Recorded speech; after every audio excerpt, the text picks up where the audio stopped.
their opinion of the gaming industry as a whole off of that. I'm so tired of that. Again, there's always the, you're outgrowing gaming. You're nostalgic for the past. You're just burnt out. and while these are applicable to some, I don't think it fully represents the full picture, and the problem goes far deeper than these very surface level explanations. So I want to look at that first point. Old games don't feel like a chore, but new ones do. Why? What's the difference between new and old game design that separate them from one another? Well, there's quite a lot actually, and we're not going to be able to cover all of them in this video, but one of the most important things to me is, old games rarely wasted your time. They got you right into the action. Right into and this is a big difference between like live service games and like just box games that you can play offline. There's no reason for Dark Souls to make it take a really long time for you to get a Black Knight Halberd, and it doesn't. Like if you you could get one at the beginning of the game, right, from that one guy, and there's a really good drop chance for it. It's like what, 16-20%, something like that, from the guy at Hush here, joining up.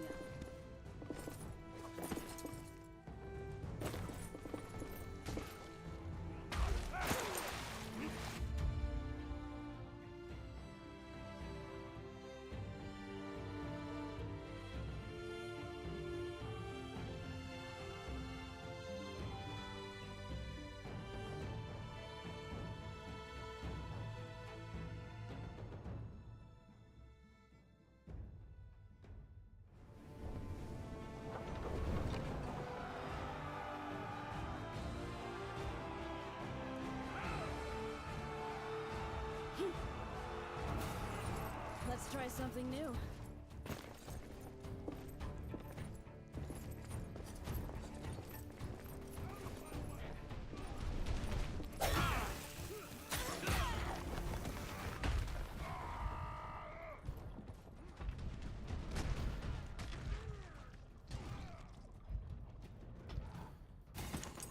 Let's try something new. This isn't good.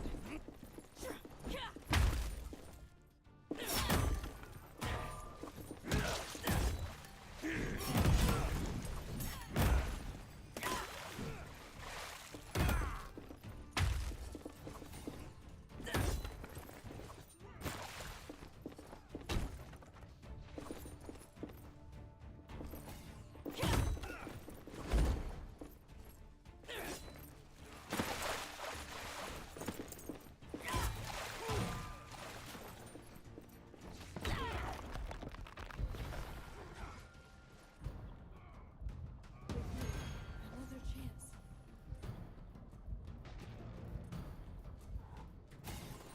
Who's up next?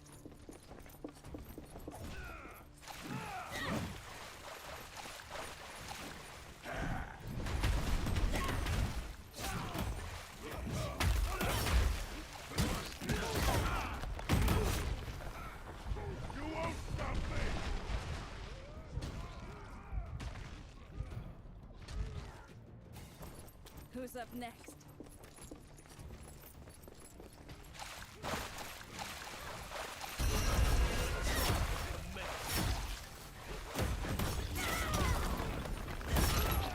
Should've thought twice.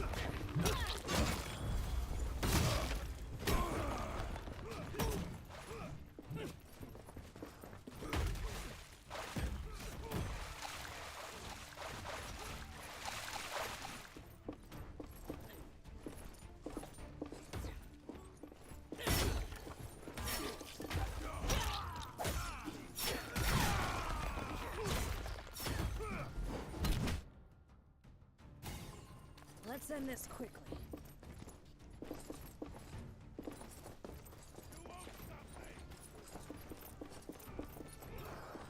That was rough. The enemy's plans are halfway complete. Not dead yet.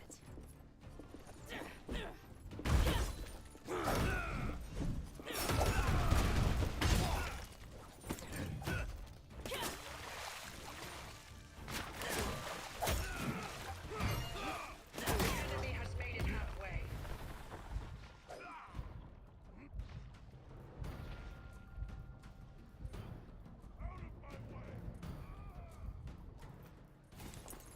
Let's try something new.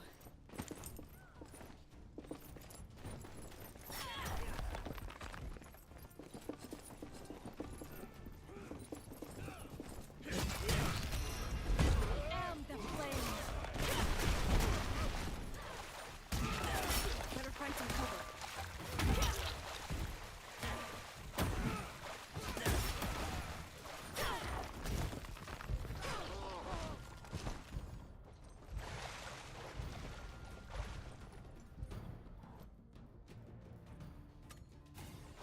Let's end this quick.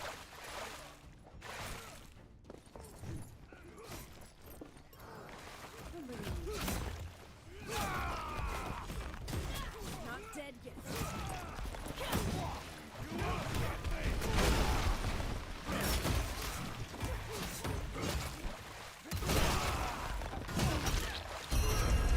Am the flame.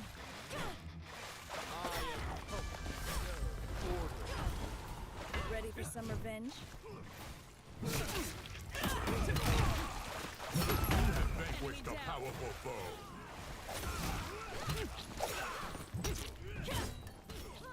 Double kill.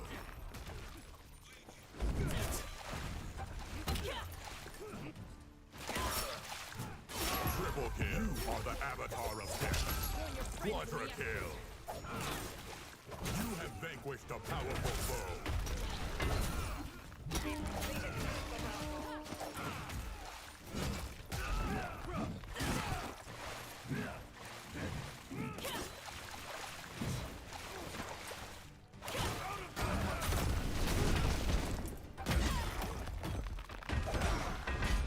Halfway to victory. We're sitting on a knife's edge.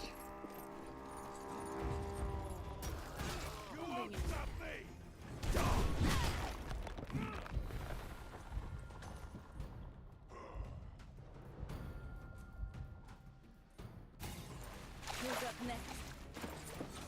I am magic itself.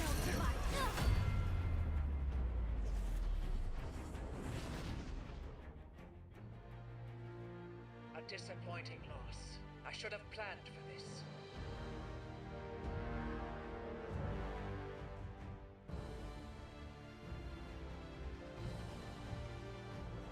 Didn't think I could pull that off, did you?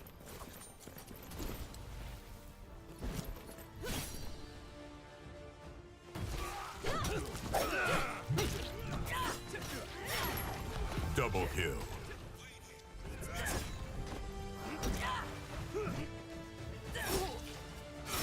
Triple kill. You are the avatar of death. What did you think? Quadra kill.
The bottom of the next to the grass shield, it's really common, and if you don't get it, then you get something else.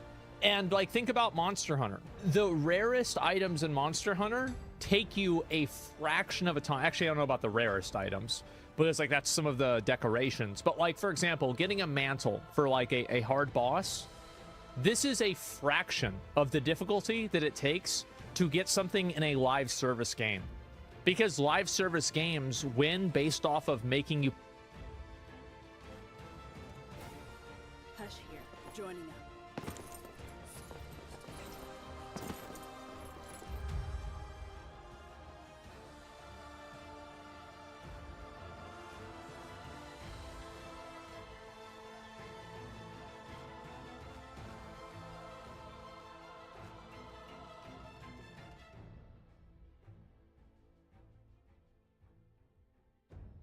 play the game longer, and games like Dark Souls or Monster Hunter win by making you love the game longer.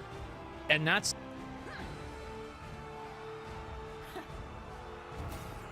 Who's up next? Move here.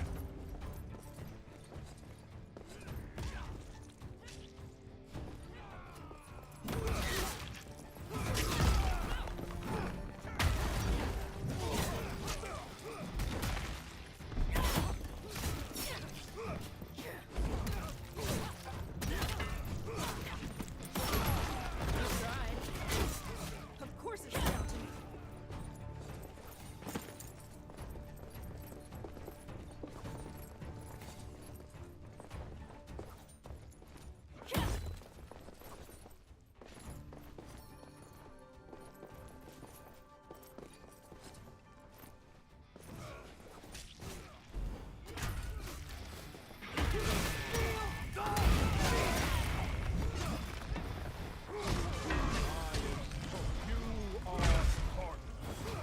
Ready for some revenge? Enemy down.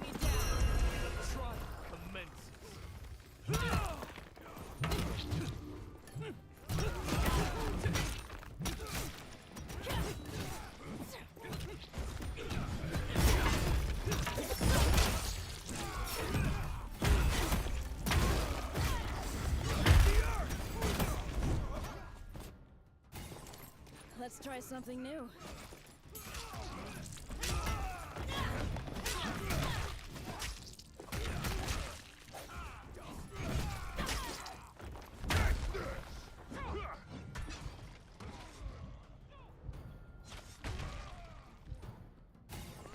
Let's end this quickly.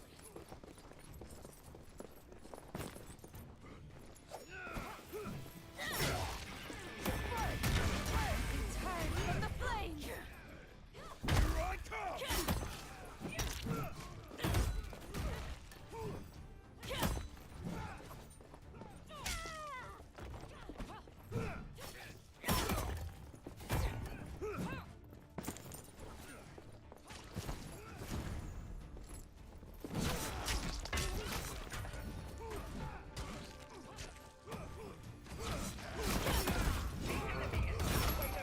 Enemy down. Serve order.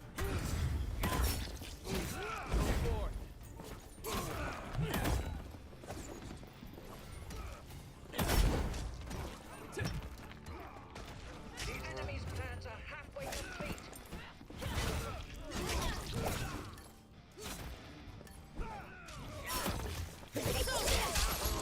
Enemy down.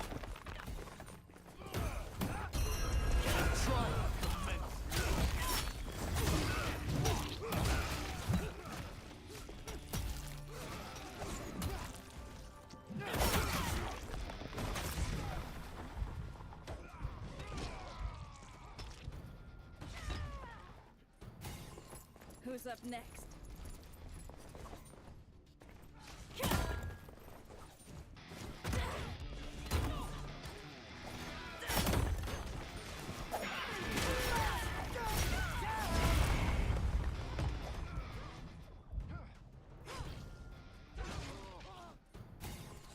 Let's try something new.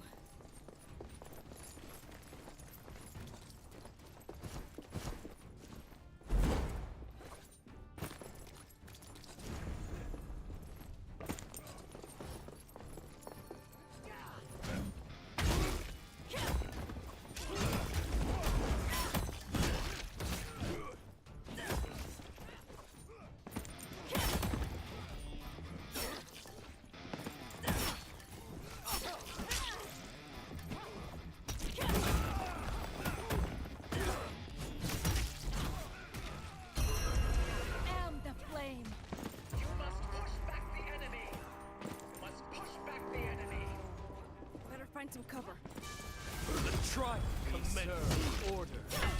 A reprieve. I am the flame. I absolve you.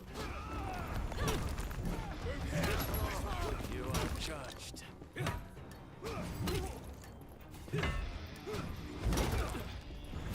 Stand on a life's edge. I am magic itself. Who's up next? I am the flame.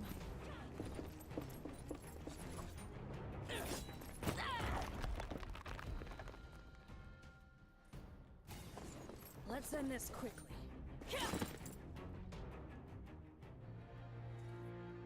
We have lost the battle, but not the war.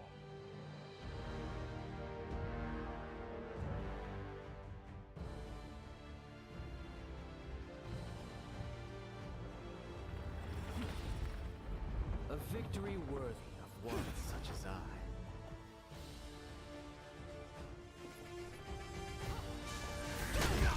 We serve order. A reprieve. I am the Go flame. forth.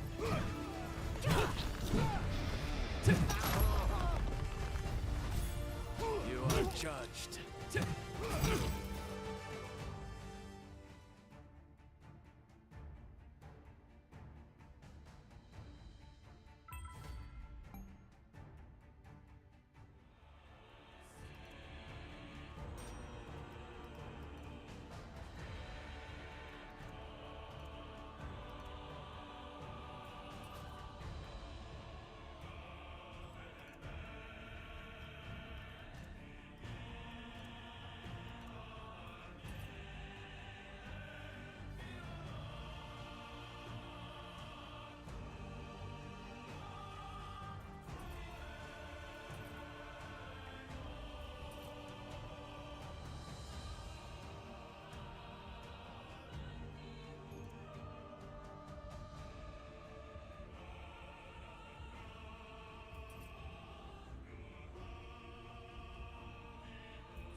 What's the difference? Adventure. And other than Metal Gear Solid, most games didn't Oh, have man. hours of cutscenes, or tracking across open expanses of nothingness to get to the next point of interest. No farming for Oh, I material. think that games like Shadow of the Colossus, I remember I watched my friend Jason play a lot of it, and there was a lot of time periods where like you were just kind of not doing anything. You were moving around from point A to point B, and I think that's okay. That's not really a big deal. It just depends on like how the game is designed. Hush here, joining up.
Let's end this quickly. Of course it's down to me.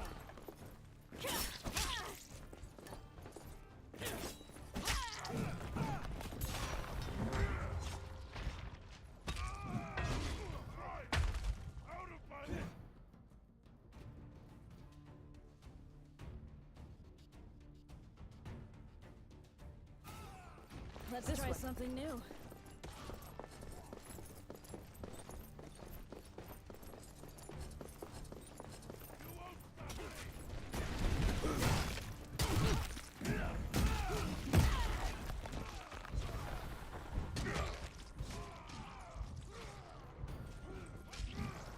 Don't give up on me now. Ready for some revenge?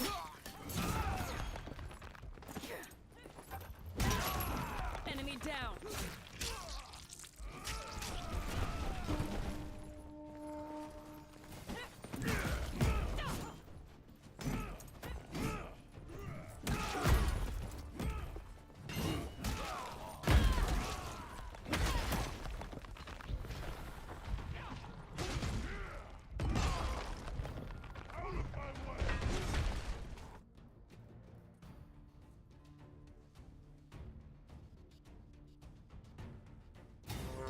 Who's up next? This isn't good.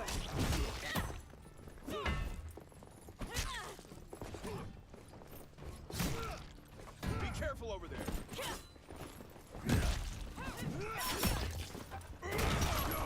You tried.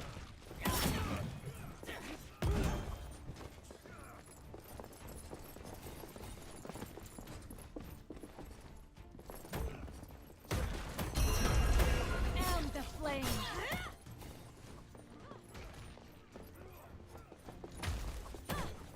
I am told to serve order. This isn't good.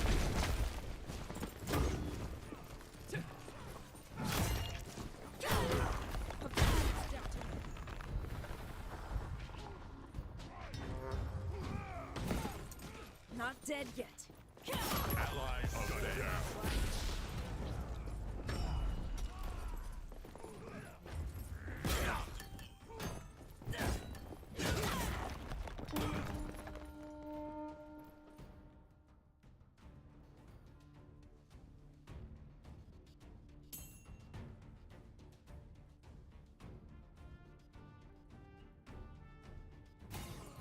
Who's up next?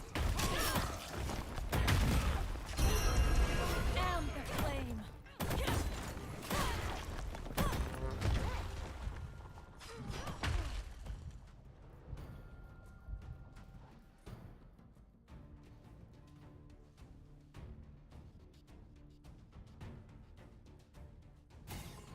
Who's up next?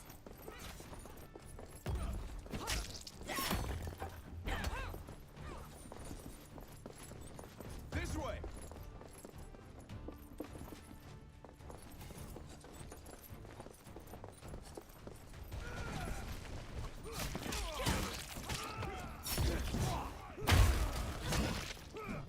Death is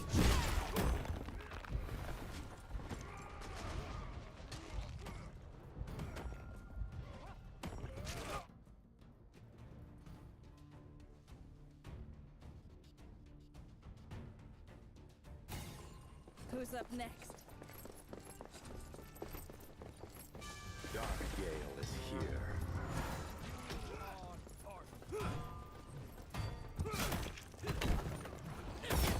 I absolve you.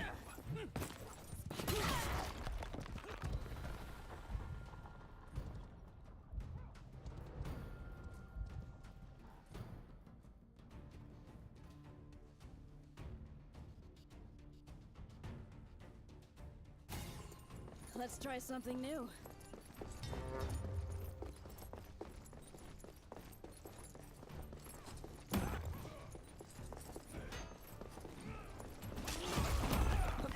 You have vanquished a powerful foe.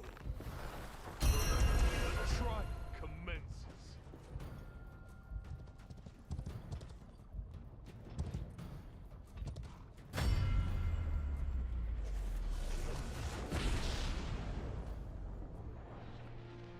Your valor will live forever. And like what the focus of the game is. It's the atmosphere. Yeah, I think the atmosphere for a game is very important. Or grinding XP. No climbing hundreds of towers to reveal the dark part of a map.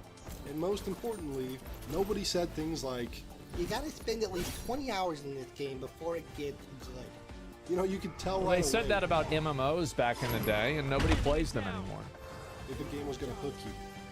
Let's take New Vegas and Starfield as examples. We're going to compare the first 60 minutes of New Vegas versus the first 60 minutes of Starfield. In Fallout New Vegas, you get a brief intro cinematic to set up the world of Fallout and the main plot that New Vegas would revolve around. You immediately wake up in a doctor's house. He helps you set up your character stats and character creator. You stumble outside and begin talking to a few folks in town. You learn the basics of combat and survival from one of the characters. You then involve yourself in a conflicting quest to either help the town against a bunch of escaped convicts, or help the convicts take over the town. And in the process of all that, you've learned about skill checks and branching quest design that will affect the game forever. And in the aftermath of whichever choice you choose, you now know almost everything you'll ever need to know for the rest of the game, and you've pretty much wrapped up your first hour of New Vegas right there. Obsidian then hands you the reins to just go play the game. Just do whatever the fuck. Complete freedom from here on out. In fact, you can wake up and run straight out of Good Springs immediately, if you wanted to. Now let's take a look at Starfield's first hour. You're going to spend about 10 minutes slow walking while NPCs ramble to you. You pass out and wake up, create your character stats, slow walk for another 10 minutes with more exposition dumping, fight off a group of pirates for about 20 seconds, slow walk, and then exposition dump some more, interact with your loading screen, your ship, walk around a barren planet, shoot a couple more pirates, and then somehow, after that first hour, the game becomes even more restrictive and slow. And you will spend the next 3 hours doing nothing but slow walking and talking to NPCs to tutorialize you some more. Another 5 hours of fetch quests and radiant quests go by, and then by maybe hour 12 or 13, you have a similar level of freedom that you did after the first hour of New Vegas. By hour 12 in New Vegas, I'd be balls deep in uncovering a cannibalism conspiracy inside the Ultralux casino. Hell, even at hour 6, Jesus. I'd already sent some ghouls. Jesus, boys. You know what? Hush here, joining up. Wait here. Let's mix it up.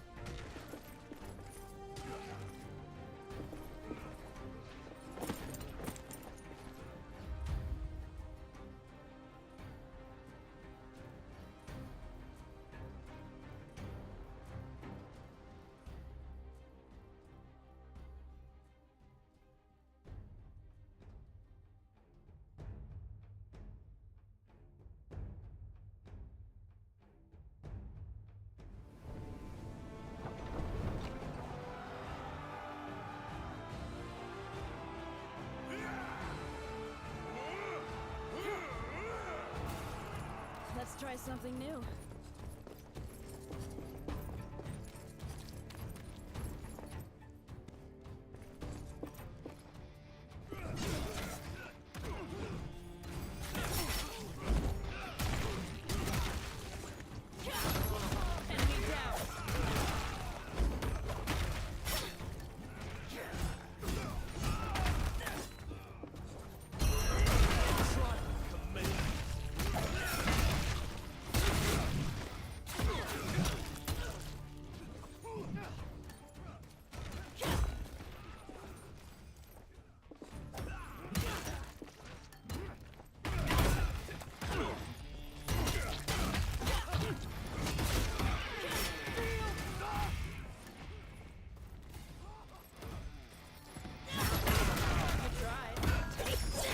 Double kill.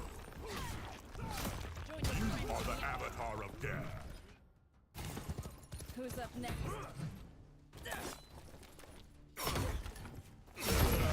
Slain an immortal.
try something new.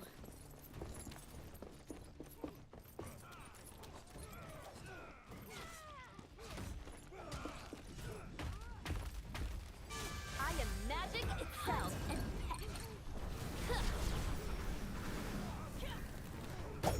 burn. Wait there. Switch like man. Burn.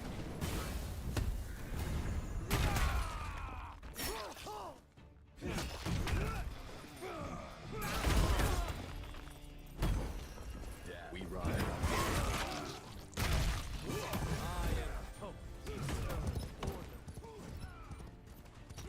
We pierce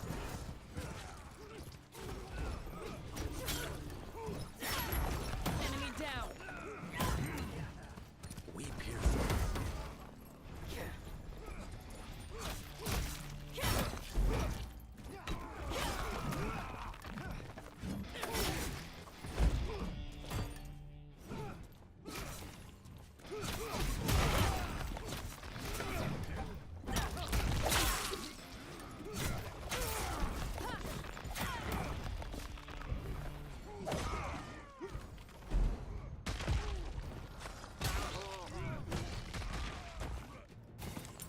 Who's up next?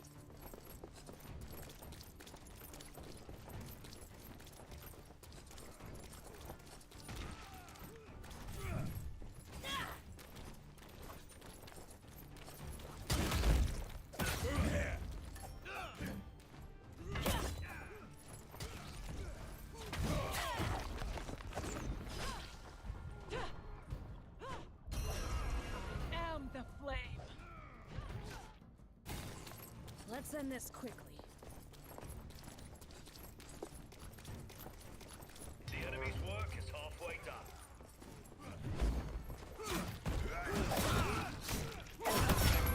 Enemy down. Slain an immortal.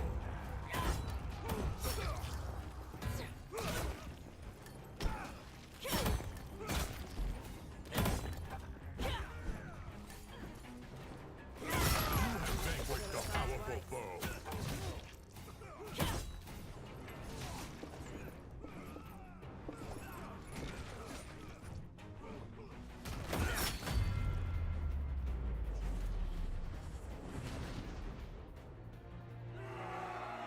They've broken.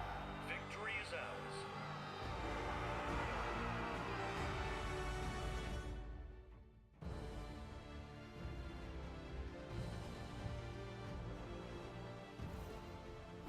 I'll do even better next time.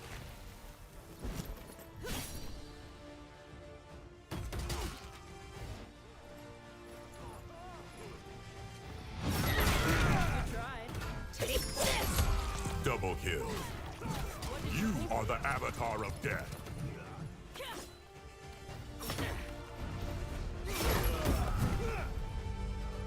Enemy You down. have slain an immortal.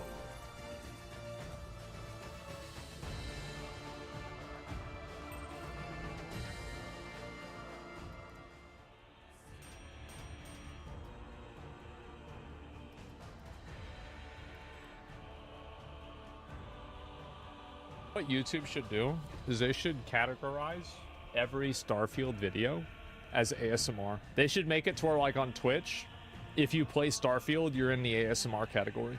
Into outer space, and games Just can combine the often two. feel like a chore when they waste your time or they take too long to get going.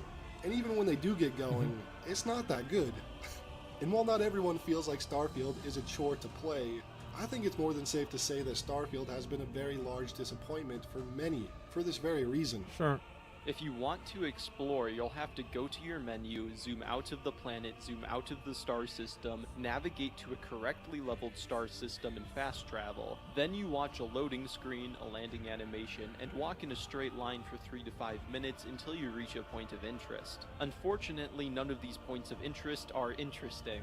At best, you'll find a copy-pasted pirate camp, and at worst, you'll find a planet trait, which is useless unless you're trying to fully scan a planet, or a cave with a few alien enemies and basically nothing in it. But Starfield I don't know how this happened. is just the most recent example of a game that wastes the player's time. We could discuss forever about the 20-hour feature films in the Sony PlayStation catalog, or the Hey, no, that's totally fine. Because people get that, like, and also the gameplay in God of War, I haven't played the new one, so I'm speaking secondhand here, but I've never heard a lot of bad stuff about it. It seems like people really like these games. I am not a disliker of cinematic games, but it's not the same as God of War, like, 2 or something like that. Loaded and tedious gameplay design of Ubisoft titles, or other generic game studios. Or we could talk about live service games that every few months give players 30 hours of busy work. New thing to do. It doesn't matter the example, you know exactly what I'm talking about. Modern games that love to waste your time, and only focus on getting you to spend as much time as possible inside their game. Yep. Why? Well, because of a game. Because they have a store and they want you to spend money in the store. And so the longer you play the game, the more likely you're going to open the store. And that's why a lot of loading screens have advertisements for things in the store. That's why, for example, with Diablo 4, it's really cool that they show your characters together whenever you zone into a dungeon with your friends. But that's also for the purpose of showing off microtransactions that other people in the group also have. So everything is built around, you have to understand that whenever a game has a store and it's a live service game, almost every single game acts as a funnel into the store. So it's like the tail wagging the dog. The store is what decides what happens in the game. Everything is built off of that, and that is the deciding variable whether something will be successful or unsuccessful in the game. Is that true, though? There's a relationship between hours of play and purchase? I think that, yes. I think it's very obvious that if somebody plays a game more, they're going to be more likely to buy something in it. Do we really need a study to tell us this? It's obvious. Out and it has a 12-hour runtime, gaming journalists and basement dwellers will publicly crucify the game for not being long enough. You know, I can see it now. BioShock released... I don't agree with that point. I don't think that's true. I think that, for example, Armored Core 6 didn't get crucified for being too short. People were disappointed that it was too short, or it wasn't longer, I mean, because they wanted more game, but I think that most people were happy about it. In today's timeline would have 10 hours of cutscenes added on top of it, and several NPCs would have radiant quests to complete, with the game totaling to over 40 hours. Because longer means better, yeah. Am I right? Wrong. That is absolutely wrong. Older games rarely would waste your time, though. They knew that people had a limited time to play games. Yeah, I really noticed this a lot with Monster Hunter, is that I very rarely in Monster Hunter felt like I was actually wasting my time. Like, I was just playing a game, and it was the same thing with, like, Elden Ring. And I think one of the biggest determining factors is whether the game is a live service or not.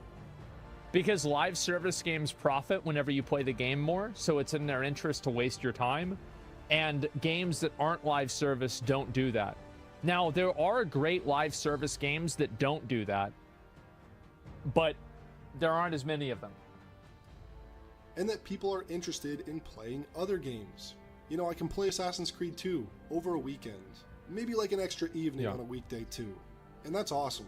I didn't waste 2 months grinding it like I did with Valhalla. And because it doesn't take so long to get through, I go back and play it at least once a year, because I know it won't eat up a whole lot of my time. But what about big, lengthy RPG games? I love them, and yes, they can take a while to play through. For instance, I loved my time with Elden Ring. Put close to 100 hours in my first character. And Elden Ring seems like the perfect candidate for replayability, with the amount of builds and ways to approach the game, but the thought of replaying Elden Ring is a bit daunting. You know, I've played through Dark Souls dozens of times, and like Assassin's Creed 2, I play it at least once or twice a year because while it's possible to spend 80 hours in a single playthrough, my replays have been closer to 15 hours. RPGs that are more dense than expansive are... I think that he's right about Elden Ring, that it's harder to replay the game because there's just so much that's going on in the game. Like, I agree with him. Ones that I always find myself going back to more often, or just games in general. Again, this doesn't mean Yeah, large Dark Souls feels like a game that could have come out on Super Nintendo. I don't know, like, does that make sense to anybody? Like, that's the way I feel about it. expansive RPGs are bad at all. They just need to respect my time. Yeah. I do think Elden Ring did do that. It's just not something I'm looking to replay quite yet. Baldur's Gate 3 is a good example of a game that's huge. It's a behemoth of a game. Yeah. But I think you can ask anyone, including myself, about their time with that game, and none of its playtime feels unnecessary or tedious or grindy. It's just a behemoth in a good way. Every hour is made up of worthwhile and what feels like necessary content. The real difference between a good lengthy game and a bad one is playing a lot of hours because you're actually invested in the game versus hurrying through hours of tedium in order to get to the fun parts of the game. I think that, like, really, this is what I wish a lot of developers did, is they had a metric for, like, when people start skipping cutscenes. Because I feel like there's so many games that are, like, I remember Wayfinder was like this for me, where it was like, I wanted to pay attention to the story, but I actually really wanted to play the game. And so every time, whenever I play a new game, one of the things that I hate the most is whenever a new game does a 1 hour exposition of all of these things, because I'm not going to remember any of this. Because, like, I don't have, like, so the way that memory usually works is that you remember things in, like, a web, where it's like, oh, I remember this because I connected to this, or I remember this because I connected to this. So if you give somebody the whole thing, and then it's like, oh yeah, you have to know all of this. Well, they're not going to, because they won't remember any of it. Because it's like, oh, well, this thing that happened, like, who cares what this thing is? And so I wish that more games realized, like, how much of their time they just waste. Like, Grand Blue Fantasy Relink was like this for me too. Like, I played Grand Blue Fantasy Relink because I saw the gameplay and I thought to myself, holy fuck, this game looks really cool. And I'm spending all my fucking time sitting here watching cutscenes. I'm just, oh, God. Yeah, right. There's a chosen one, and then there's, like, this girl, she got kidnapped. Right. Okay, where's the boss fight? And that's it. You can skip, though. But my point is that you shouldn't want to. That's my point. My point is that I wish that games would make it to where the story, like, here's a great example. Path of Exile.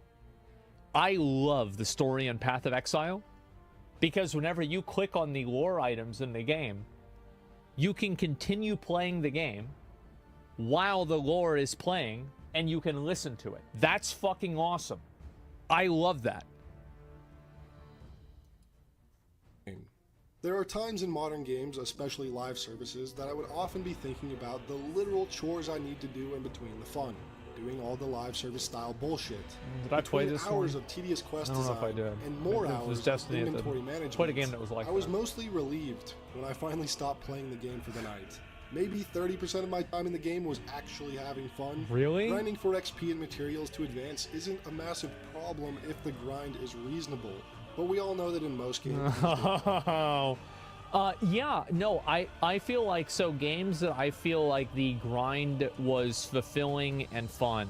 I liked the grind in Monster Hunter. I liked it in Dark Souls. I liked it in Elden Ring. I will tell you, I liked the grind in New World for, like, professions, like gathering professions. I liked it, even though it took a very long time.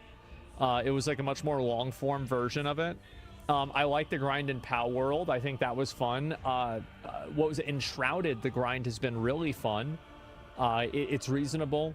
I would say, even, this might be an unpopular opinion, but I think some points in Valheim, the grind is too much. I think that it's fucking annoying having to go back to the swamp constantly whenever you're in the Mistlands. It's fucking annoying.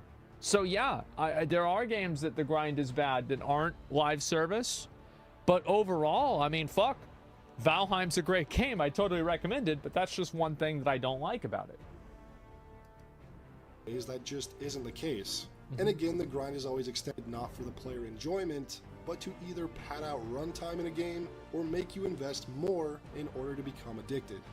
After a while, it became sort of stressful to play these games. like a genuine second job. I'm sure you've heard that several times. Well, I feel like a lot of them, like this is the how many of you guys have played a game and you loot an object in the game and it says 1 of 509?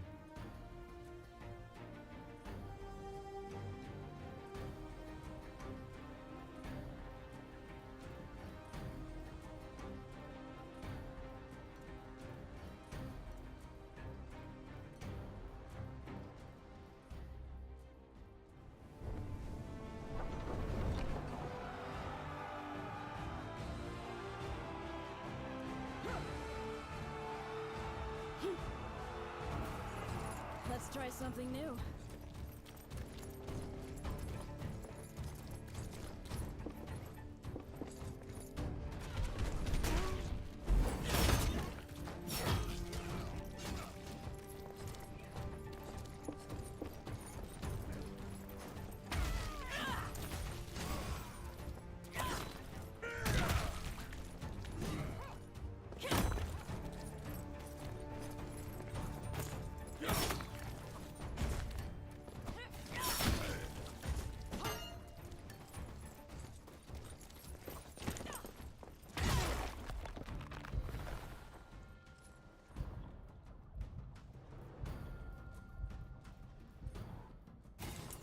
Who's up next?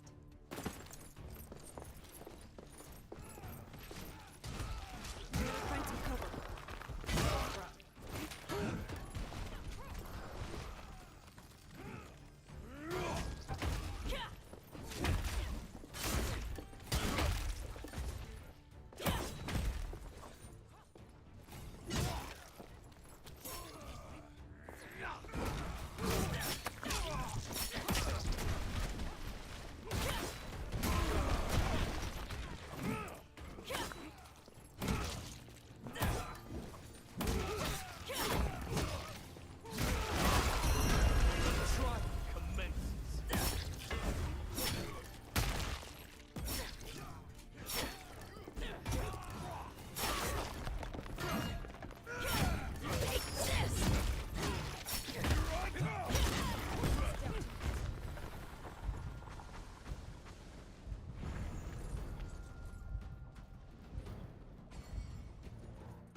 Let's end this quickly.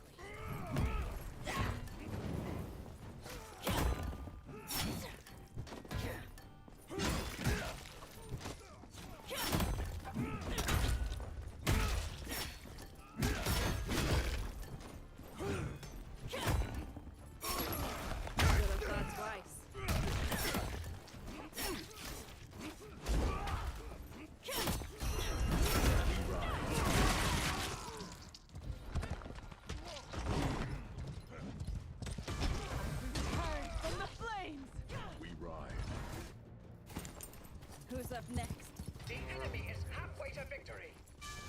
The trial commands order. A retreat.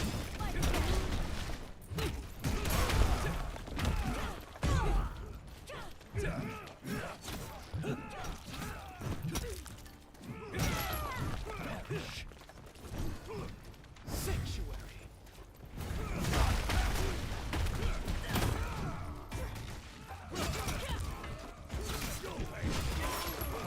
Should have thought twice. The enemy has made it halfway.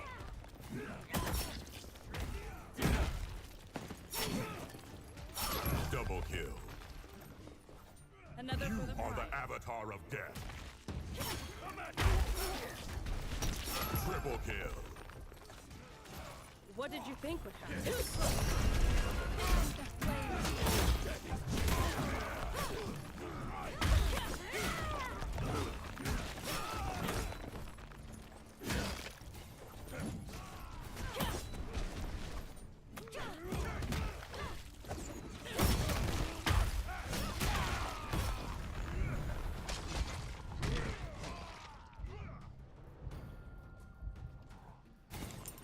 Let's try something new.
Let's try something new.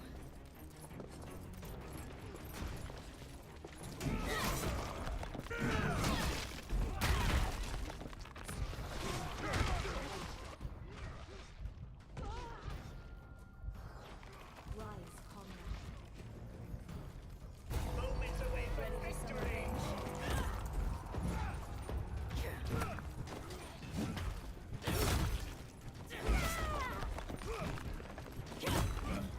Press on. We'll carry the day. Should have thought twice.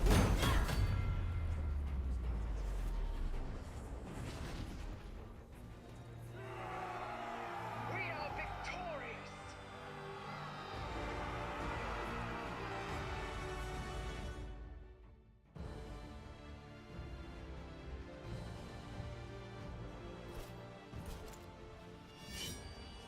Mortals, you have done your kind proud.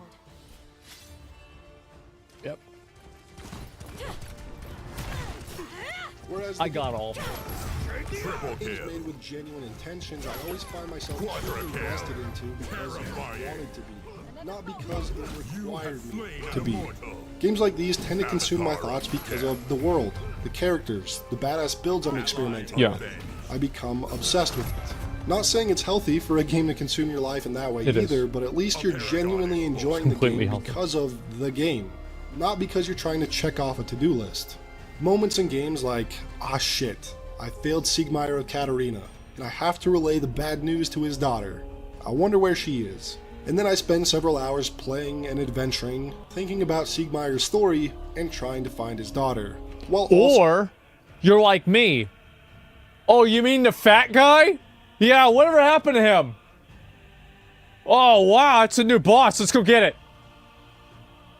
Like, I'll learn about the lore from a video. I don't give a fuck. And that's the good thing. That's good. Because, like, I can enjoy and appreciate the lore on my own time, but I can also play the game and enjoy the game for what I want it to be. And that's one thing that I wish more games respected. It's like another great example of this is Blasphemous. I feel like Blasphemous is one of the only games that's had the same type of storytelling as From Software, and the story is good enough for me to watch 2 one-hour YouTube videos about it. I feel like it's like one of the only games. working through other It's so challenges good. It's so along my amazing. journey. And I Moments like appreciate it those more than are a what game make with me good want to keep cutscenes. Playing and move forward. That's what I think. Now, it would be wrong not to dive a bit into the reality of gaming burnout, which can also be a big reason some find gaming to be a chore, so let's talk about that. In today's gaming culture, there is a lot of social pressure surrounding the enjoyment of certain games, like you must like this game and praise it, or if you enjoy this game, then you're an elitist. The online culture of video games can get pretty exhausting because everyone has become extremely opinionated and upset with everyone else's preferences. So we see a lot of This people is just, these are people with mental illnesses on the internet. Like, there's no reason to listen to them at all.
shy away from playing certain games and trying to go along with public opinion and play what's popular or what's considered the thing to play in the broader gaming community. And I know we've all been guilty of this, myself included.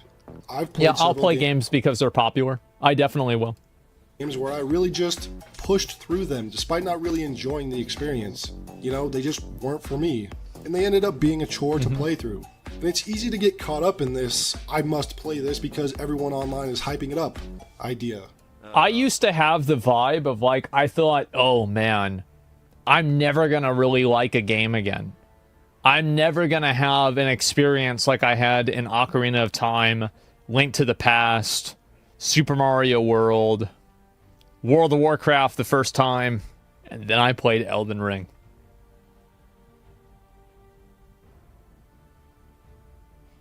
And I said, wait a minute.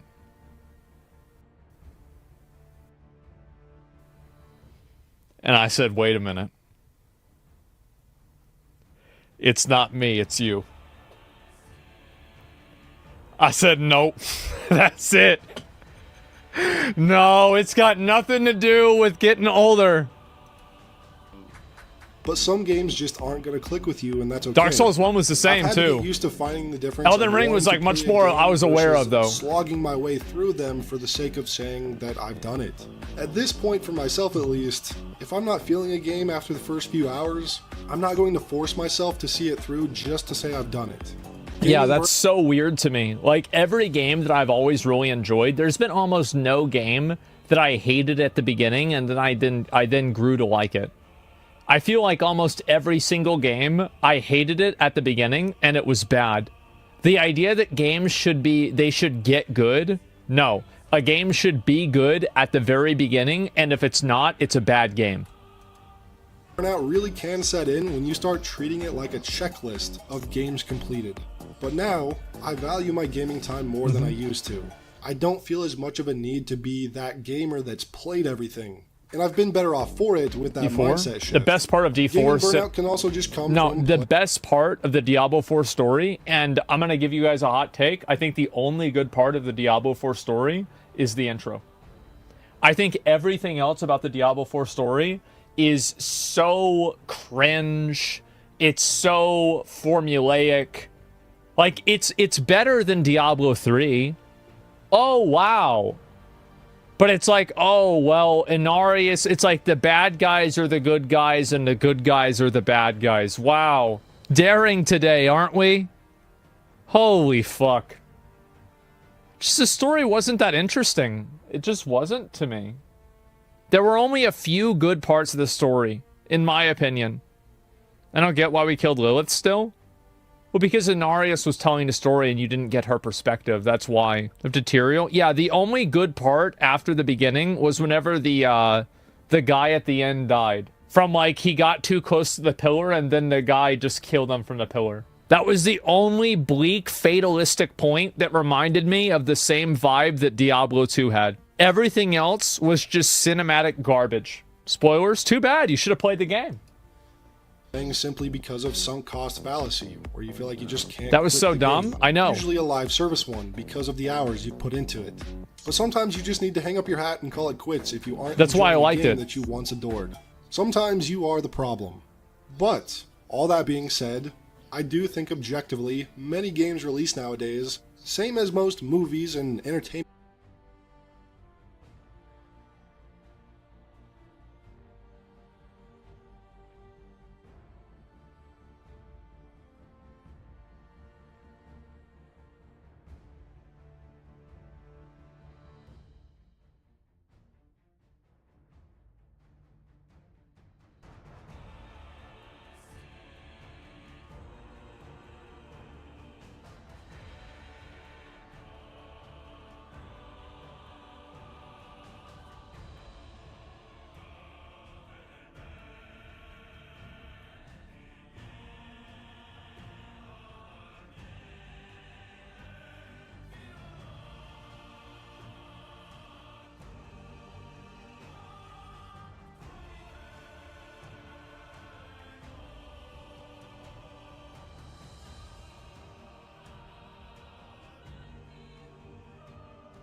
in general, while look flashy and have massive budgets, don't have those same things that hook a lot of players or moviegoers like they used to. They're made by people that don't like the medium. They're made by people that don't understand the medium, that don't understand the audience.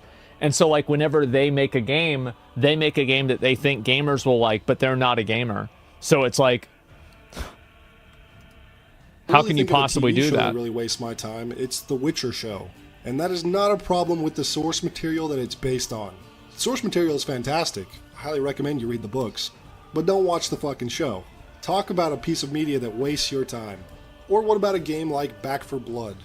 That game completely dropped off and kind of flopped, but the games that inspired it have lived on with healthy player counts and communities for over a decade. Yeah. I think it's because a lot of these games aren't developed by gamers anymore. If you start looking at a lot of the development teams at most studios, you start to learn that a large number of the employees are just people who worked at some other random tech company prior to the game studio, and only took this job because they needed a job in their field. It's just really, I mean, if you listen to, like, I think that, like, one thing that was really eye-opening for me was, like, if you listen to, like, Kevin Jordan talk about why certain things existed in Classic WoW, there is, like, a level of,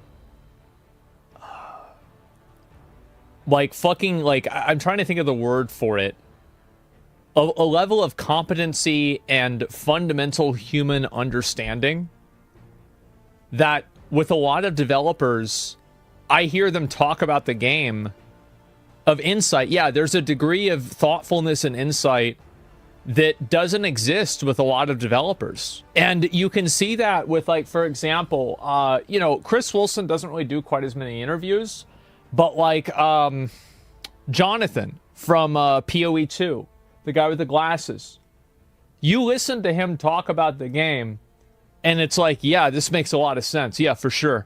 100%. Like, the way Miyazaki explains why different things in the game are the way they are, it's like, oh, yeah, of course. Yeah, no, that makes sense. I get it. And it's, like, such a big difference whenever you compare that with, like, some random interview with some developer or person that's in charge of a game, and they're like, yeah, so we're gonna have it be like, so fucking like, there you go, and there's like a dragon and shit. It's like, oh my god. Like, this is just like, what are we doing? And it's just like, just listen to them talk about games. It's like I said with Diablo 4. You want to know what the problem is with the game? Watch the devs play it. Watch them talk about what they think about games. Oh, no, now I understand. Oh, okay, no, now I get it. I understand now. Right. Makes perfect sense. I'm very clueless as to what makes a game so encapsulating. Now, I know I've already lost some of you with that thought. It's like, you know, Kojima talking about his games and, like, the way that they're made versus the random studio that's making a psychological thriller that you're being texted on your smartphone by a demon.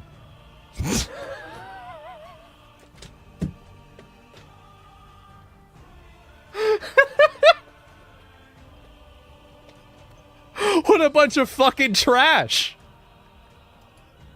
But I think it's pretty evident when looking at the state of the industry today. You know, when a game like Baldur's 3 comes out, made for gamers, by gamers, that really care about the experience of the player, i.e. the customer, it's easy to see why they're so successful and sell so many copies, and become a big cultural phenomenon. We need games developed by gamers, for gamers that don't waste our time, because that is what I believe makes gaming feel like a... So, Tucker's spoken to Putin. The big takeaway appears to be that Russia have no interest in invading NATO countries. Or possibly that's propaganda and you should continue to pay taxes to fund the military-industrial complex. Wait a minute. Hello there, you Awakening Wonders. Thanks for joining us on our voyage to truth and freedom. Remember to support our organisation, and we need your support, because you know how the establishment works now. They find dissidents, they attack them, they shut them down. We need you to fight back. That's what we require, and if it's within your means, help us. We do exclusive interviews with people like Tucker Carlson. It's up there right now. You can watch it whenever you want to, when you're a member, and you get to join us for conversations with Tucker Carlson or Glenn Greenwald or Vandana Shiva, brilliant guests that want to change the world. We'd love your support if you have the time. Now, obviously, this fantastic conversation has taken place. We're not naive, or maybe we are naive, but not so naive as not to imagine that Vladimir Putin has an agenda and knows how to communicate. What a fascinating conversation it was. There are many things to consider.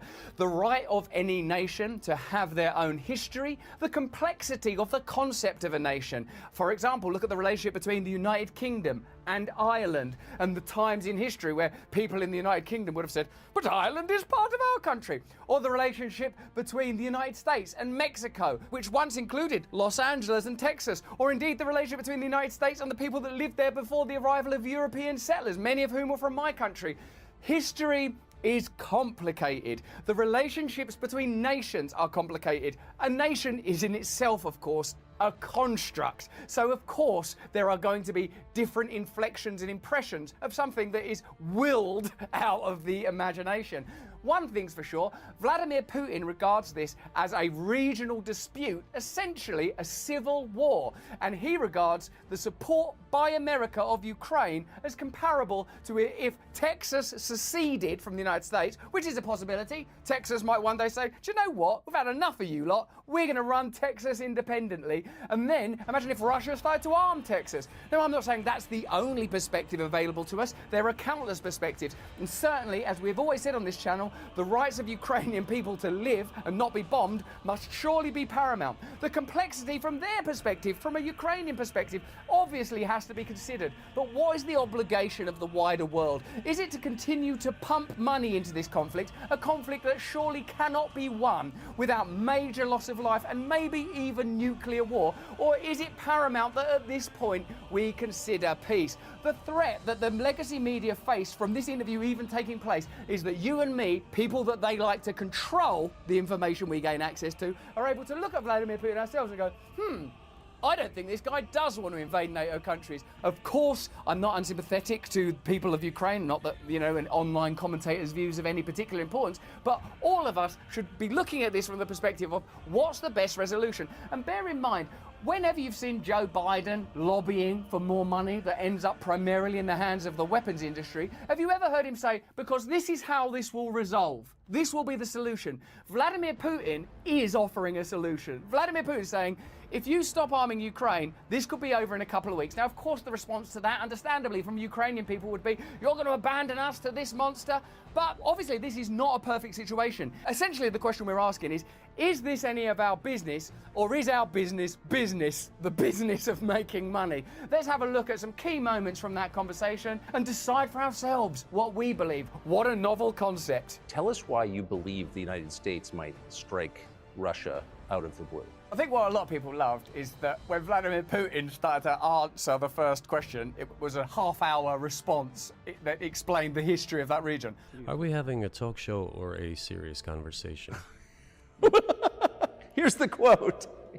Thank you. It's a formidable, serious talk. Because your basic education is in history, as far as I understand. Yes. So if you don't mind, I will take only 30 seconds or 1 minute to give you a short reference to history for giving you a little historical background. Please. There was a man called Genghis Khan, or there was a massive explosion. The universe began to expand. But in a way, that shows you the complexity of history. That's why there are so many available perspectives, because history is complicated. Now let's get into the nitty-gritty of Tucker Carlson's tie and why he's such a Putin apologist. We're willing to negotiate. It is the Western side, and Ukraine is obviously a satellite state of the US. It is evident. I do not want you to take it as if I'm looking for a strong word or an insult, but we both understand what is happening. The financial support, $72 billion was provided. Germany ranks second, then other European countries come. Dozens of billions of US dollars are going to Ukraine. There's a huge influx of weapons. In this case, you should tell the current Ukrainian leadership to stop and come to negotiating table, rescind this absurd decree. We did not refuse. I think think sort of straight away just seeing Vladimir Putin as a human being and hearing that there is a Russian perspective is interesting. You immediately get the impression that Russia feels beleaguered and beset by surrounding superpower nations like Germany and the United States who are funding a neighbour's war against them, a war that they regard as a civil war. Again, it's not like we all want to get all giddy as if Vladimir Putin is Harry Styles or the Beatles. This is a political leader. This is a political leader with imperialist objectives of his own, a man that would doubtless have people killed if he disagreed with them. All those things are true. Those are things that we have to consider from an awakened perspective. The very fact that the legacy media have been so quick to attack Tucker Carlson, in Russia you don't interview the president interviews you, Carlson could barely get a word in. I mean, I think if you get an interview with Vladimir Putin, it'll be somewhat impolite and perhaps not sensible to go, no, shut up, excuse me, but I think this, I've been on holiday. You're going to listen, aren't you? It's Vladimir Putin. It's important. He did push on the important issue of Evan Gershkovich. You know, this is a person of considerable power. I believe that the very fact the interview took place is what's important. The very fact that we have the opportunity for ourselves to go, hold on a minute, he doesn't seem like what he's saying is, first of all, I'll invade Ukraine, which used to be part of the Soviet Union until about 40 years ago anyway, and then what I'm going to do is invade this country, Sweden's next, then Finland and Poland. You get the idea that what this is a person with nativist control. Sure, but you already said it. I didn't think you meant it as an insult because you already said correctly, it's been reported that Ukraine was prevented from negotiating a peace settlement by the former British Prime Minister acting on behalf of the Biden administration. So of course they're a satellite. Big countries control small countries. That's not new. And that's why I asked about dealing directly with the Biden administration, which is making these decisions, not President Zelensky of Ukraine. That's a good dig for those of us that are British. We knew that went down, right? Notice how often what Vladimir Putin is saying chimes with what you've heard in independent media. Notice that the 2014 coup comes up, the regional disputes in 2008, the fall of the Berlin Wall, the tacit agreement between Gorbachev and Reagan not to impede on former Soviet territories. All these things are coming up because they're bloody true. I'm not saying that Vladimir Putin doesn't have his own agenda. I'm not 12 years old, of course he does. But all of the things that you've heard from independent media, like, hang on a minute, haven't we provoked them to some degree? And whether or not their invasion is criminal and whether or not Ukrainian people are dying, which is appalling and terrible, we have to think, what is the role of America? Because America and Western countries more generally, as their affiliates, could be playing the role of bringing about peace by saying, look, we're going to suspend arms now, which would have the added benefit of meaning that $60 billion will be available for US infrastructure for you to democratically determine how it's spent, for example, on your border. If that's what you vote for, if that's what you care about, then that's what would happen in a democracy. And then peace would be forced. Peaceful negotiations will be forced. It's not as simple as, isn't Zelensky nice? He's a type of a heartthrob. Aren't Russia bad invading Ukraine? It's clear there are other components. It's clear that diplomacy and peace ought to be what we're aspiring to. And it's pretty clear as well that the West, and Western media in particular, have tried from the beginning to reduce this conflict to some echo from the past. He's a bit like Hitler. And if we were to appease him, it's a bit like Neville Chamberlain appeasing Hitler. I don't think it's like that at all. We have the legitimate right to query what's happening in this conflict. We have the legitimate right to hear a variety of perspectives. In a way, it's very similar to the pandemic. Right from the beginning, legitimate experts were shut down and censored. And it's only a couple of years later that you start to realise, hey, I might have benefited from hearing from some of those experts. Who benefited from me not hearing from those experts? Let us go back to 1991, when we were promised that NATO would not expand, to 2008, when the doors to NATO opened to the declaration of state sovereignty of Ukraine, declaring Ukraine a neutral state. Let us go back to the fact that NATO and US military bases started to appear on the territory of Ukraine, creating threats to us. Let us go back to coup d'etat in Ukraine in 2014. In a way, the interview is like the greatest hits of things you've heard on independent media, isn't it?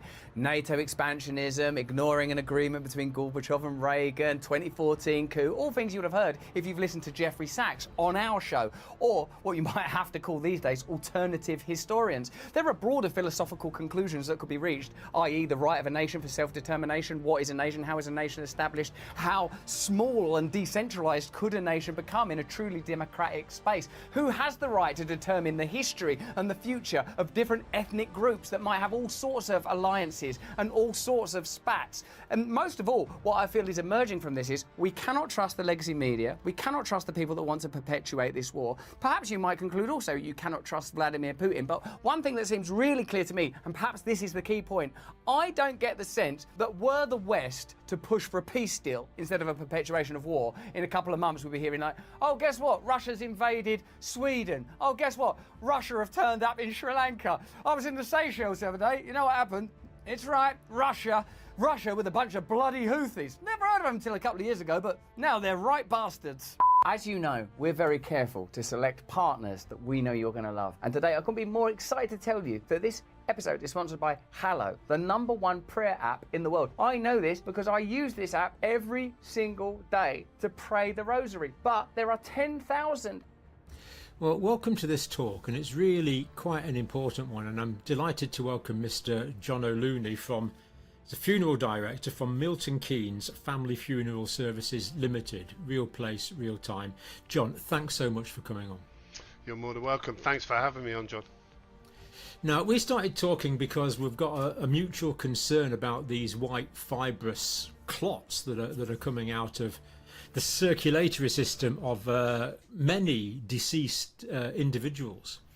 Yes. And you're involved in this embalming process, John, that the blood is taken out and replaced with embalming fluid.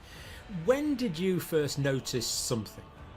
So really in 2021, about halfway through, we started seeing lots and lots of people who were passing away suddenly, who were a lot younger than those that we were used to. You know, as a funeral director, I've been a funeral director for 18 years.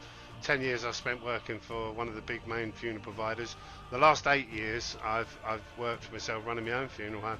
And you kind of get to know, in very much the same way as doctors in general practice, know who should present when at what time of the year and what numbers. And the numbers were very off, and we were seeing, and we continue to see, lots and lots of young sudden deaths, which correlate perfectly, of course, with the humongous amount of excess deaths that we're seeing that nobody seems to want to address. So these white clots, just to be clear, the first time you can remember seeing them was 2021, not 2020, and never before that. No, and I've got so in the 18 years that I've been a funeral director, 7 of those years were spent working for the coroner. So my job was body recovery, and I would recover people in all different various states. And whilst I wouldn't know the Latin term for every ligament and nerve, I could tell you what's normal and what isn't normal. And I've got a BIE registered embalmer who works for me full time, who's done 22 years, and he's never seen them before 2021. No. Mm-hmm. So some people think they've seen some small ones in 2020, but that's not your experience. It's 2021 they started, midway through 2021. Yes, 100%. Yeah, and that just happens to correlate with being 6 months after the onset of the some therapeutic intervention or other. 100%. Yeah, that I can tell you. I definitely believe that's what's causing this. And what's most upsetting is not the fact that we're seeing it, because it's become normalised now, but it's the reaction of the people when you raise the alarm and try to raise concerns about it. Nobody's interested. We're getting pretty much the same reaction that Andrew Bridgen, for example, is getting in Westminster. Right, so you made 2 really good points there, John. First of all, this is something you're still seeing frequently. What kind of the bodies that you are embalming, what sort of frequency are we talking about? I would say around a quarter of the bodies. 25%? Yeah, around 25% overall. It's very interesting because as a funeral director there are 2 types of death. We've got sudden deaths and we've got expected deaths. Where there's a sudden death, quite often those people are given a post-mortem. And during the post-mortem process, obviously the organs are removed. They take blocks and slides, and then they place the organs in a bag, and the bag goes back in the cavity, and it's sewn up. So clearly the embalming process is very different for someone who's been chopped about, for want of a better word. And we have to literally open them up, take those organs out, and manually target the arteries and inside the body cavity of that deceased. And that is where you see them then, because you're at the very core of that person's body. And you can see the. I mean, I've got an example here. Thank you. Yeah.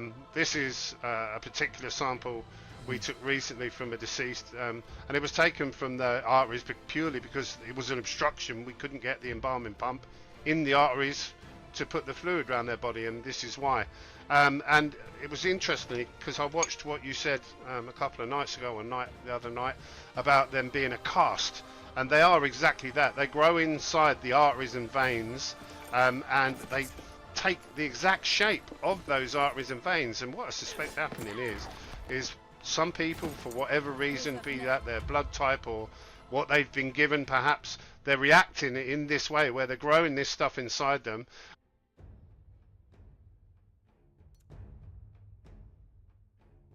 Advance to the main foothold. Hold the main foothold to defeat the enemy.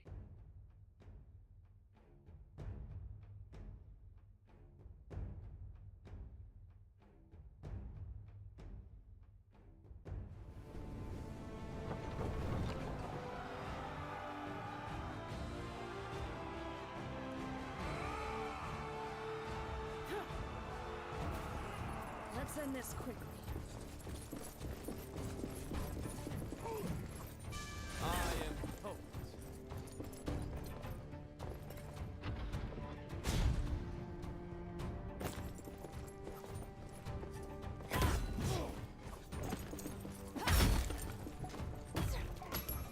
Should have thought twice.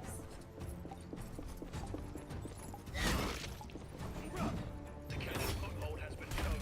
Watch out. The enemy has captured the respawn foothold. They'll be able to rally.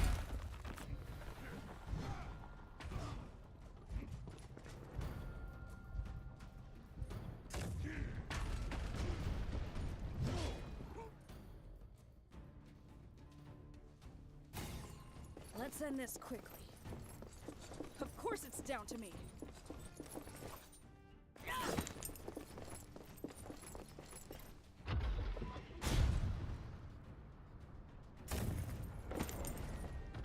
This foothold is as good as ours. The enemy has stolen our core foothold.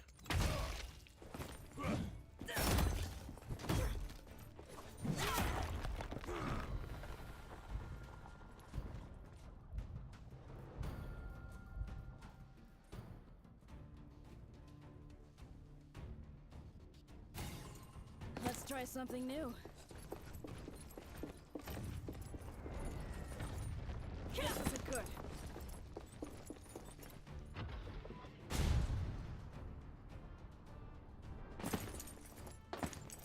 This foothold is as good as ours. The enemy has taken the primary foothold.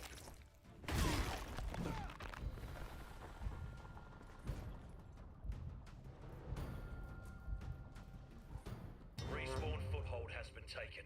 Take it back before they rally. Let's try something new.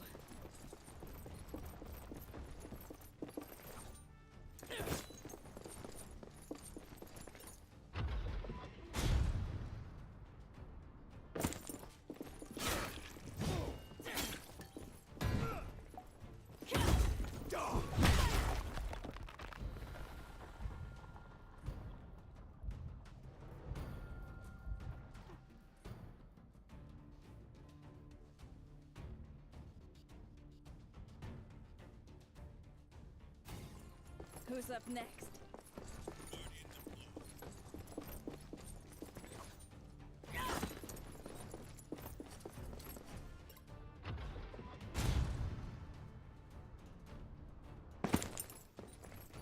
This foothold is as good as ours.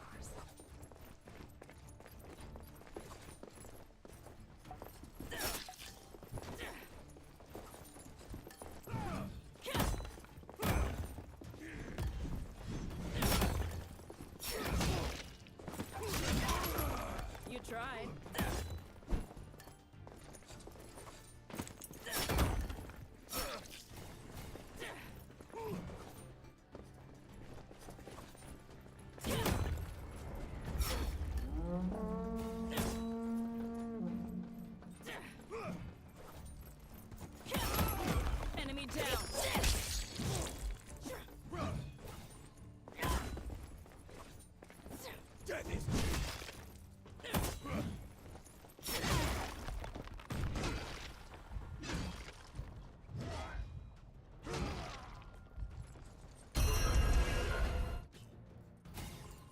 Let's try something new.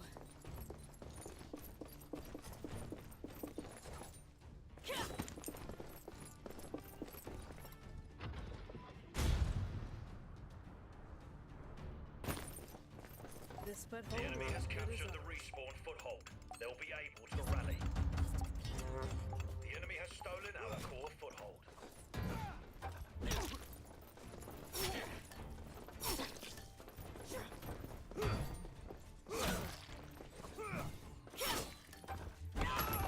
Enemy down. The enemy has made it halfway.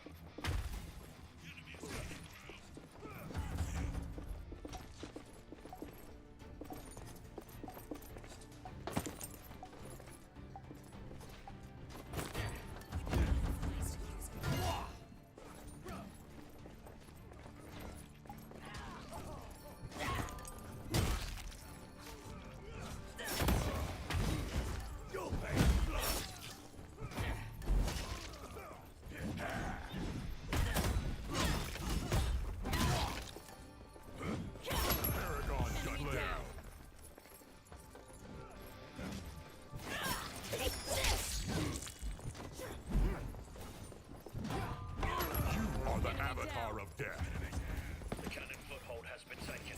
Head for cover.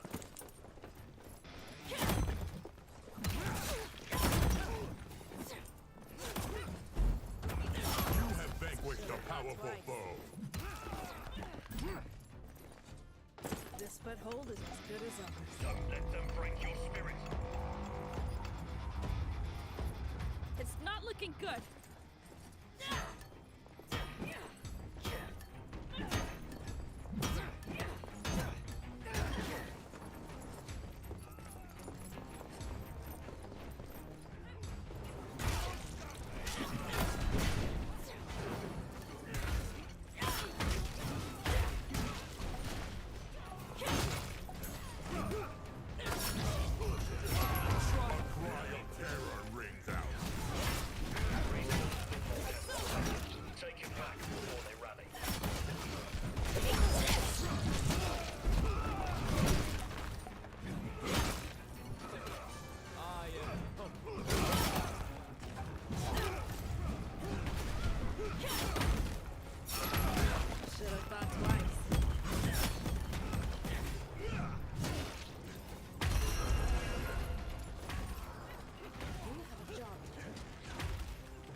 Incoming fire!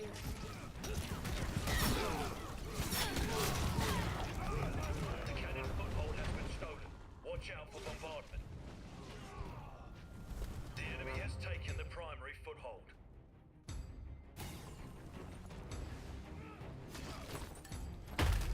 This is our final stand.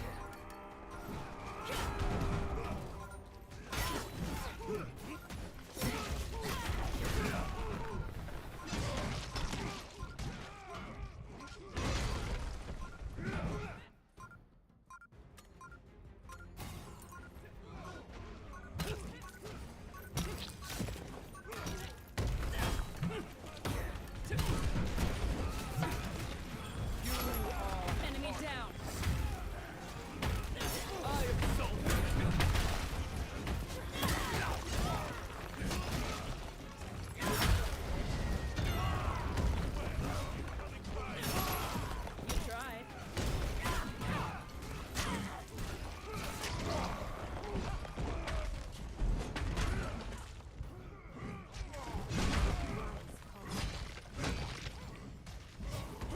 Give it another shot. You are the avatar of death. Double kill. You have vanquished a powerful foe. You are hard. My duty. Rings out.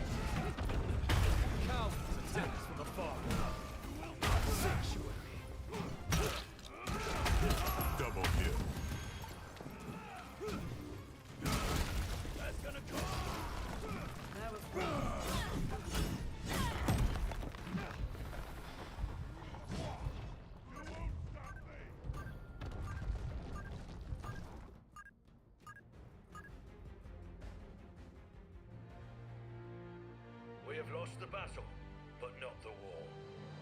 And it's growing inside their arteries to the point where they're not getting adequate circulation, and they're falling over and they're dying. That's my theory based on what I'm seeing. And to be clear, you're getting this from the venous circulation and the arterial circulation. Yes, predominantly, actually, the arterial. As a funeral director, when we embalm, we go in to the arteries, and we feed the fluid around the arteries, and then it vacates the body via the venous. So I'm noticing in arteries, and it used to be really only in the veins that you would see the odd clot because it's lower pressure. It's a return system, and there's high pressure in arteries, so you wouldn't normally see it. But the clots that we're seeing are very different to normal clots. They're traditionally like a red jelly clot. You couldn't pick them up, you couldn't hold them, they would fall to bits. You could wash them down a plug hole, for example. These, they're like calamari, they're like rubber, and they're not like squid. Yes, yeah. I don't know if you've had any samples off anyone. I'll be happy to send you some. They're very tough and very fibrous, and when you look at drugs like heparin, which are traditionally used to thin the blood and break down clots, it's not going to touch these, John. It's a totally different thing. It's a totally different thing, yeah. So things like heparin will prevent clots from forming. It won't actually dissolve the clots. No. But we do have thrombolytic therapy in hospitals, but it breaks down the fibrin. Yes. But these are something else. They're like... I've never seen anything like this. It's very gristly, very rubbery, very tough. I have a great worry that anyone with this, I don't see how they're going to get it out of themselves without it being physically removed, which obviously would be very invasive and a very dodgy thing. You know, you start pulling this out of live patients' aortas, it's a real challenge. You know, it's a real worry. Yeah. Now, you told me...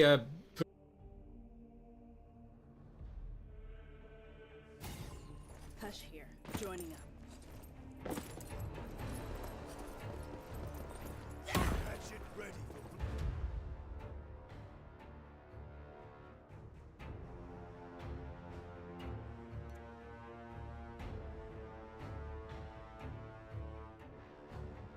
Focus on the main foothold.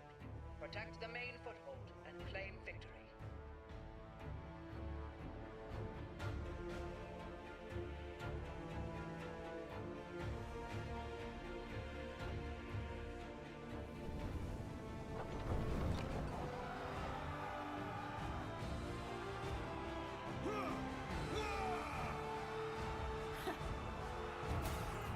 Let's try something new.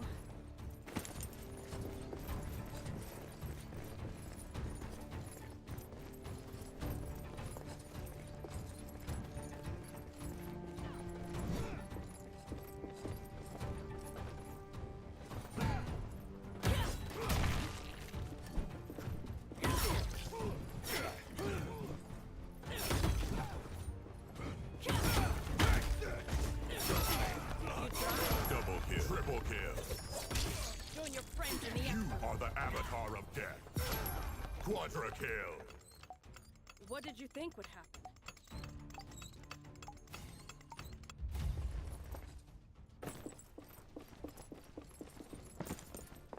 The enemy has stolen a main foothold. You won't stop me. The cry of terror rings out.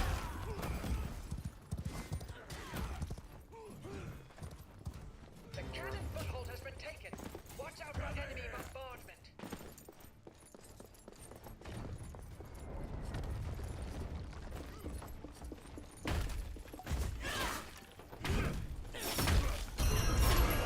You tried. Take this! The respawn foothold has been stolen. Enemies will be able to rally more easily now.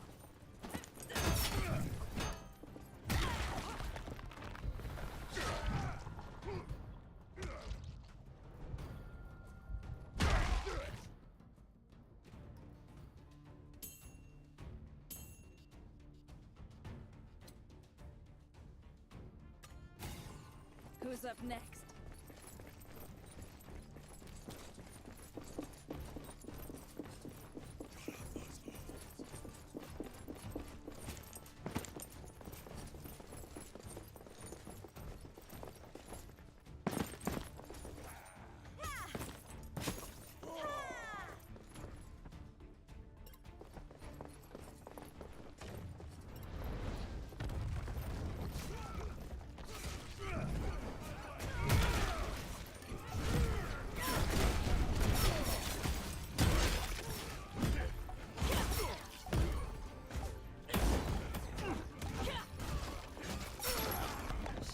thought twice.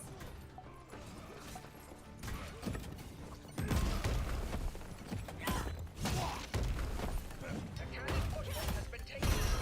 Stay out of firing range.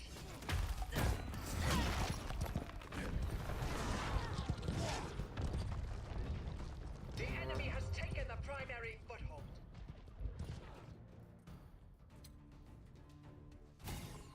Let's end this quickly.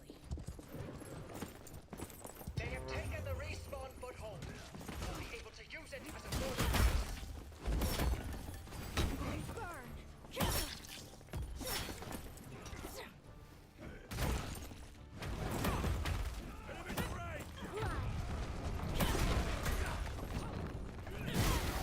Ranged it.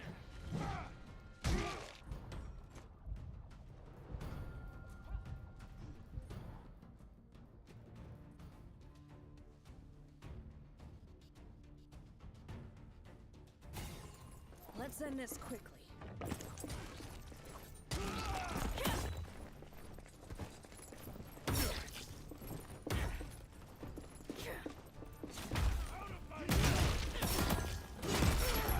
You tried.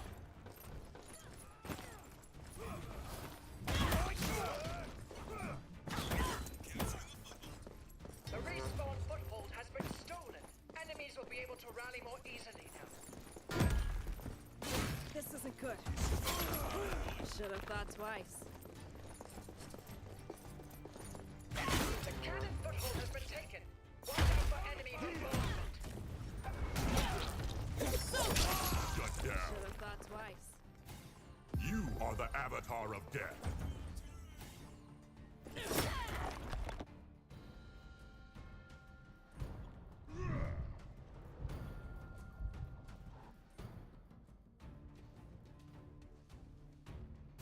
The enemy has stolen a main foothold.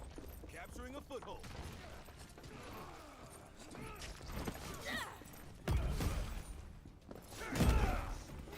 Out of my way!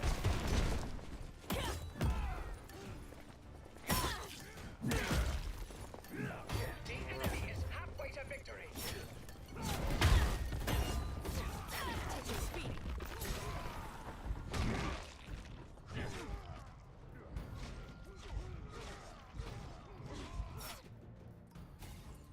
Let's try something new.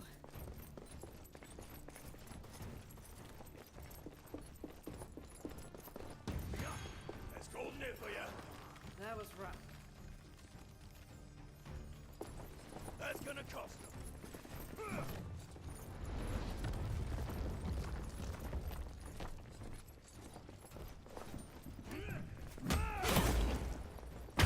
You won't run away! Should have thought twice.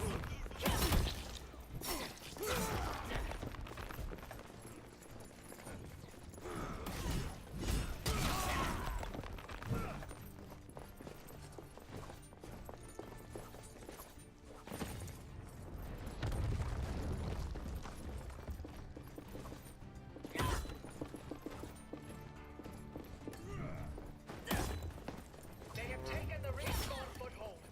They'll be able to use it as a forward base. Only half of our objectives remain. Keep fighting.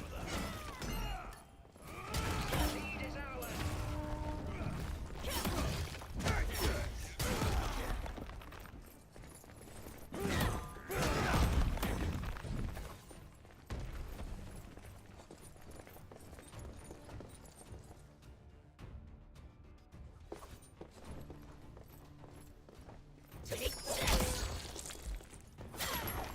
Should have thought twice.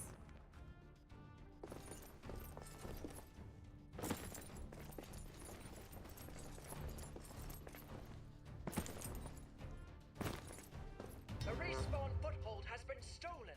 Enemies will be able to rally more easily now. The cannon foothold has been taken. Stay out of firing range.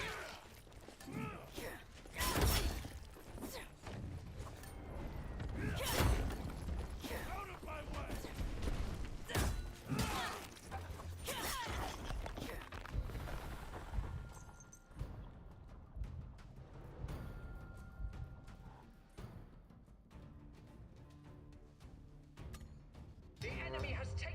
primary foothold. Let's end this quickly.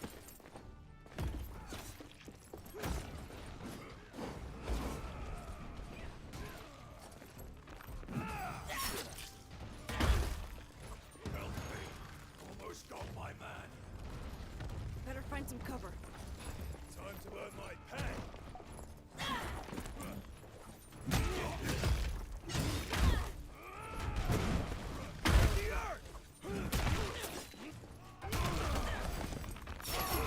You tried.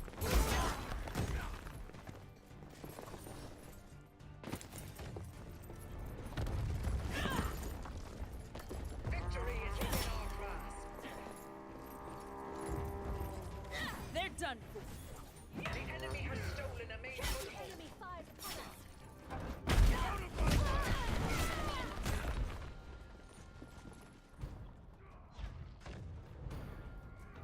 Think again.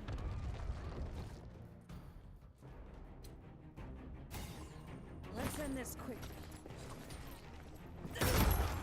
Should have thought twice.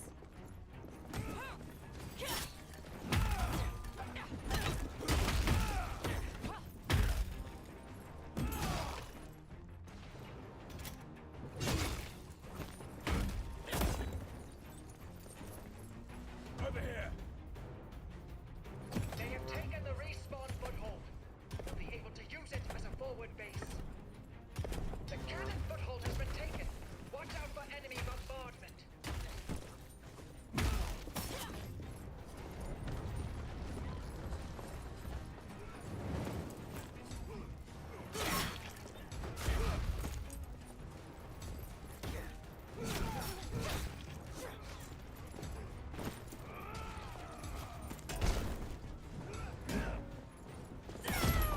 Enemy down. The enemy is taking their last Am the flame. The trust immense. I am.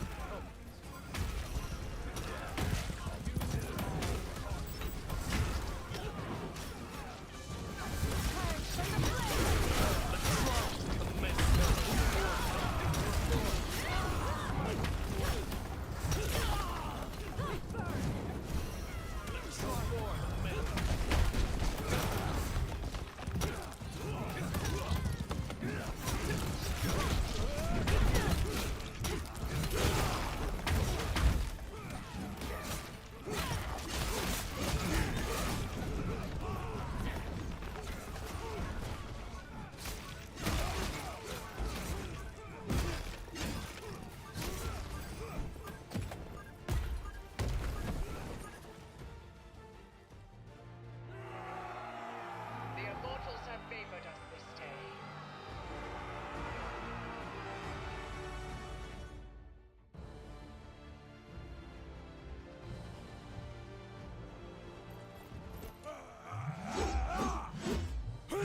Pay's god off, but at least the fighting's good.